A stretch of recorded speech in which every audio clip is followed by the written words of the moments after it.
Salut à toutes et à tous, c'est le Foutoir, on se retrouve aujourd'hui pour une nouvelle vidéo. Alors cette semaine ce sera une petite vidéo, la semaine dernière je devais sortir une vidéo, sauf qu'il y a eu une grosse catastrophe avec un maillot, donc on y reviendra, je préfère prendre mon temps pour essayer de réparer mon erreur suite à un flocage sur un maillot pro de l'OM. Donc ça a été vraiment un week-end catastrophique, j'avais un projet que j'avais partagé également sur Instagram où j'étais en train de customiser un baby-foot aux couleurs de Boca Junior, donc c'est mort aussi puisque en fait le baby-foot était dehors. C'est vrai qu'on avait eu un mois d'août assez exceptionnel, j'ai pas pensé à le remettre à l'intérieur. Donc le vendredi avant la rentrée, il y a eu effectivement des épisodes de pluie très intenses. Donc du coup je me suis retrouvé avec un baby-foot complètement inondé, j'ai essayé de le sauver mais en fait c'était mort en fait, hein. Le baby-foot était déjà ancien et là le fait qu'il prenne l'eau, en fait sachez que si vous avez un baby-foot en bois et que il venait à être mouillé, c'est quasi mort. C'était vraiment un week-end très mauvais. J'en ai profité du coup pour commander un fameux VLR, le fameux produit pour défloquer les maillots et ne pas seulement les défloquer mais enlever toute traces de colle sur les maillots. Donc apparemment c'est plutôt efficace, j'espère que c'est plutôt efficace parce qu'à 40 balles le produit, j'attends quand même à ce que ça me fasse des miracles. Donc on verra si on arrive à sauver le fameux maillot pro de l'OM, mais ça fera l'objet d'une prochaine vidéo. Donc aujourd'hui je vais vous montrer en fait tout simplement mes dernières acquisitions et on va parler notamment de 3 maillots que j'ai réussi à obtenir hier soir. Donc jeudi soir je suis tombé sur une annonce très intéressante concernant 3 maillots. Il y avait plusieurs maillots, hein. J'aurais pu également en prendre un 4e, mais malheureusement le 4e a été vendu. Je possédais déjà le club en question, donc c'est pas vraiment dramatique. Alors je sais pas si je commence par les 3 maillots ou si je commence d'abord par ce que j'ai obtenu ces derniers temps. J'ai chopé ce maillot de l'OM, le fameux maillot Afrique de 2010-2011 je crois, c'était le maillot Third si je dis pas de bêtises, taille S, mais étant donné que les tailles S de 2010 sont des tailles M actuelles, le maillot me va très bien, hein. Vous le voyez déjà au niveau des manches, les manches sont pas si courtes que ça. Donc voilà, ce maillot vraiment sympa, hein. Adidas, on avait quand même vraiment des beaux maillots à l'époque sur l'Olympique de Marseille. Je regrette vraiment la disparition d'Adidas pour l'équipementier. On est passé chez Puma pour le meilleur et pour le pire, hein. Il y a des maillots qui sont très sympas et il y a des maillots qui sont juste catastrophiques. En tout cas celui-là était vraiment stylé, petit hommage bien sûr à l'Afrique, hein, puisqu'il y a vous le savez déjà, Marseille est une ville cosmopolite, mais il y a un vrai lien entre l'Afrique et l'Olympique de Marseille, et énormément de joueurs africains ont évolué dans ce club, et c'était chose normale que un jour on ait un maillot symbole de tout ça. D'ailleurs c'est continué par Puma, hein, c'est entretenu, hein, on a toujours le OM Africa, le patch tous les ans là avec le flocage un peu spécial, et on a toujours des maillots d'entraînement et on a toujours une collection tournée vers l'Afrique pour l'Olympique de Marseille, donc ça fait toujours plaisir d'avoir ce petit clin d'œil pour ce continent là. Et c'est vrai que ce maillot il rappelle aussi des souvenirs puisque ça rappelle Lucho González, Gabi Heinze, André-Pierre Gignac, Valbuena. C'était une belle époque. On avait Didier Deschamps en tant qu'entraîneur et l'Olympique de Marseille à l'époque se battait pour être champion, chose qui devient un petit peu compliquée désormais. Passe maintenant sur ce maillot Ultra Wave que j'ai réussi à choper également sur Vinted pour 10 €, donc je crois que j'en ai eu pour 15 € avec les frais de port, donc exceptionnel, 10 ou 12 €, je sais plus, bref, hein, on n'est pas à l'euro près avec un maillot Ultra Wave. Donc voilà, bon, c'est des maillots qui sont toujours assez spéciaux, hein, des maillots très légers avec l'idée en fait de refaire les maillots façon Puma 2006. Rappelez-vous le maillot de l'Italie, etc. C'était des tissus très légers. Là le tissu est encore plus léger que les maillots de 2006 et surtout très fragile. C'est pour ça que là avec le VLR on va essayer de défloquer le maillot que j'ai raté, le OM Pro, et il va falloir faire attention parce que si vous grattez un petit peu, très honnêtement vous risquez d'arracher le maillot, hein. On a l'impression d'avoir des maillots en papier, c'est juste hallucinant. Donc voilà, c'est des maillots un petit peu spéciaux, mais c'est vrai que d'avoir des maillots technologie pro à ces prix là on le prend. En plus c'est un maillot assez sympa puisque on a en fait des couleurs classiques plutôt nobles, les logos couleur bronze sur fond blanc, c'est très sympa, le petit col très élégant également. D'ailleurs ça reprend en fait le col du maillot de l'Olympique de Marseille de cette année. Je suis en train de de remarquer ça. Donc voilà pour ce maillot que je floquerai sans doute Kevin De Bruyne à l'occasion. Je pense que ce serait sympa d'avoir un flocage De Bruyne pour ce maillot là et de marquer le coup par rapport au passage de ce joueur à Manchester City. Ça c'est pour les maillots que j'ai réussi à obtenir sur Vinted. Et là on va passer en fait à 3 maillots de Liga. Alors tout le monde n'est pas en Liga, il y a des clubs qui ont été même rétrogradés en 3e division, hein. On va en parler tout de suite. Donc il y a eu des maillots que j'ai achetés cet été, hein, les maillots Hummel, donc le maillot du Celta Vigo. Et j'ai acheté, du coup, qu'est-ce que j'avais acheté? Le maillot du Betis floqué Isco. Donc vous savez tout mon amour que j'ai pour Hummel, pour ce qu'ils font, notamment ce qu'ils ont fait pour le VAFC, hein, si on parle d'un club de Ligue 2.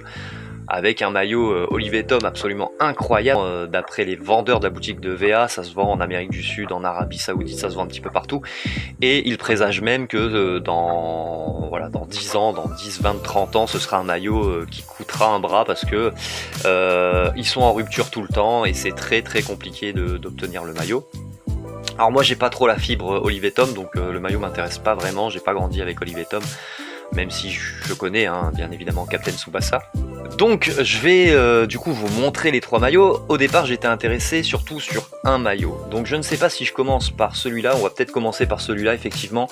Donc c'est un maillot que je souhaitais avoir dans ma collection depuis très longtemps. Et tout simplement je suis tombé amoureux du maillot, le design, etc.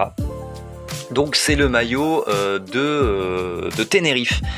Donc je ne sais pas, ça doit être peut-être le maillot de l'année dernière ou d'il y a 2 ans, quand ils évoluaient en Liga Hypermotion. Donc ils étaient en 2e division espagnole et c'est vrai que voilà la croix sur le maillot en fond qui rappelle du coup le logo de Tenerife juste ici, moi je trouve ça absolument magnifique. Vous connaissez mon amour pour l'Olympique de Marseille, pour l'Argentine, pour Naples et vous savez pour ceux qui me suivent et qui me connaissent que mon duo de couleurs préféré c'est le blanc et bleu. Alors là c'est pas vraiment un bleu ciel hein. Et ce que j'aime beaucoup c'est aussi le fait d'avoir la ville de Tenerife en tant que sponsor. Ça j'aime beaucoup, ça s'est déjà vu hein.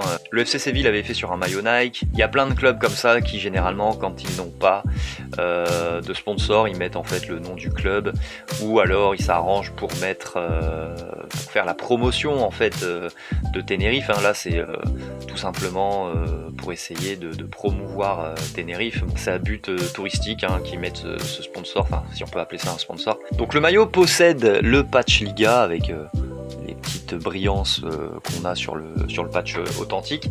Et à l'arrière bien évidemment, bon il n'y a pas de flocage hein. Moi je connais aucun joueur de Tenerife hein, je vais être honnête, bien que j'adore le football. Derrière on a un petit Canarias Islas Latitude Devida, voilà, donc on a pas mal encore une fois de promotion pour les îles Canaries, la ville de Tenerife, etc. En tout cas le maillot est absolument incroyable et forcément quand on parle de Tenerife on va parler de Fernando Redondo, voilà, joueur argentin qui a évolué à Tenerife en Liga dans les années 90 avant de rejoindre le grand Real Madrid. Et c'est vrai que quand on pense Tenerife, la légende de Tenerife c'est forcément Fernando Redondo. Donc voilà ce que donne le maillot de Tenerife, franchement absolument incroyable, moi j'aime beaucoup.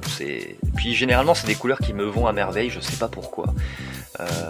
Confirmez-moi en commentaire si le maillot me va, mais c'est vrai que généralement voilà le blanc bleu ciel ça me correspond tout à fait. Puis du signe astrologique poisson, j'adore le soleil, j'adore aller dans l'eau, donc généralement voilà ça match absolument bien. Donc voilà pour ce maillot là qui était affiché à 10 €. Et puis je regarde en fait la position du gars et il s'avère qu'il est à un quart d'heure de ma maison. Donc je lui dis vous habitez toujours à cet endroit là.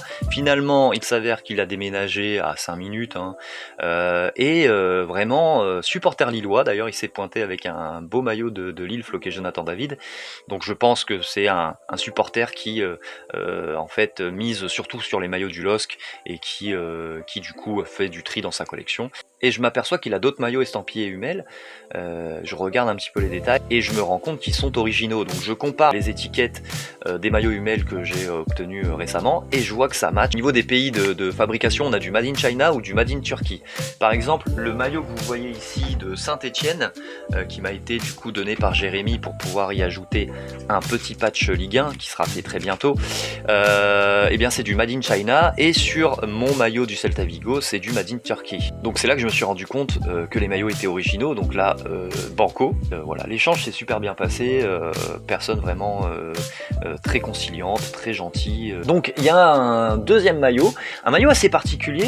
On parlait de Malaga la dernière fois, je vous avais dit que j'avais pas de maillot de Malaga, bah voilà, c'est désormais chose faite avec ce maillot Hummel, assez particulier, hein. On a un maillot mi-Betis Séville, mi-Fiorentina, mais j'aime beaucoup, voilà. Alors c'est le fameux template des maillots extérieurs de l'année dernière chez Hummel, qui est pas forcément fantastique, avec sur le haut où on peut y apercevoir des édifices avec des fenêtres.